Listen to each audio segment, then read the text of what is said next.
exciting stuff on our Feel Good Breakfast Show. It is Heart Health Month, and we're bringing in the experts to not just talk about our hearts, but also about salt intake. In fact, we've got Gabriel Ixtian from the Heart and Stroke Foundation of South Africa in our studio, and we also have Helene Meyer. She is our food consultant. She's an expert when it comes to food, to talk about the biggest risks when it comes to our health and salt intake specifically. I mean, as South Africans, we love salt. We have salty habits. We love salt in our food, but we want to talk about how to reduce it and also what the importance is of it. First of all, Gabriel and Helene, welcome to the show. Thanks, Ilana. Thanks. Let's start with you, Helene. One of the biggest impacts for our hearts is poor diet. What is the effect of salt to our health? Ilana, I think the thing that most people associate salt with is blood pressure, or the effect that it has on our blood pressure, and then the heart diseases and the related diseases that it unfortunately causes. And yeah, diet plays a huge role in that. As South Africans, we have one of the highest rates of hypertension worldwide. Tell us about salt regulations. We've spoken about this on the show before, and also the impacts of salt regulations on our food industry. In 2013, the government put new legislations in place that's going to slowly reduce the amount of salt in our daily food, a stepwise process. But that's only half the problem. The other half is the salt we actually eat and we add to food. So for the individual, that's more important.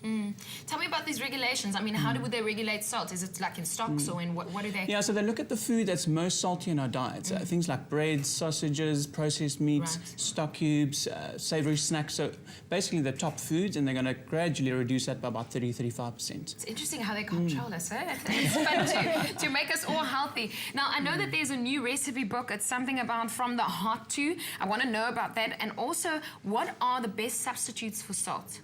Yeah, Pharma is a company that's passionate about teaching South Africans to live healthier.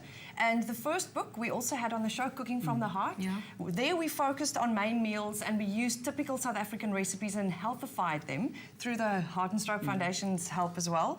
Now we're looking at those meals that people tend to forget. Breakfast, lunches, when you need to pack something, and those snacks that we all, when you start getting hungry, then you want to grab one of those things that does have too high a salt content.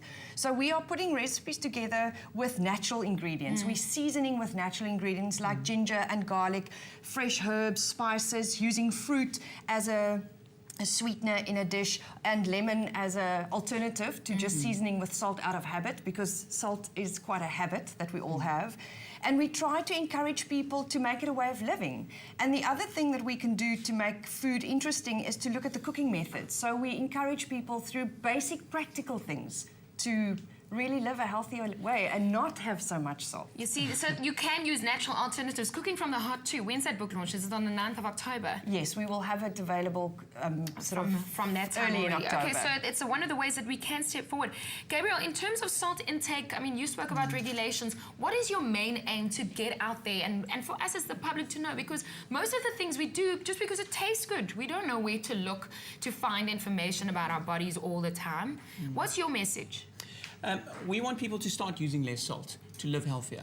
And you can do that in two basic ways. One is to choose less salty foods, and the other one is adding less salty food when you cook and at the table. And that's the key thing we are focusing on at the moment, is looking at when you're cooking, don't add just salt and seasonings that's already salty, stock cubes, all these things. Use all the fresh things. And also when you're sitting at the table, gradually reduce how much salt you add to your food. Okay, well, it sounds good to me. Gabriel, thank you so much for joining us. Helene, thanks for coming Ilana. back again. The only thing I can think of with salt is, you know the myth when they say you're passing the salt to someone else? Helene, that means you'll never get married, ever again. I am married.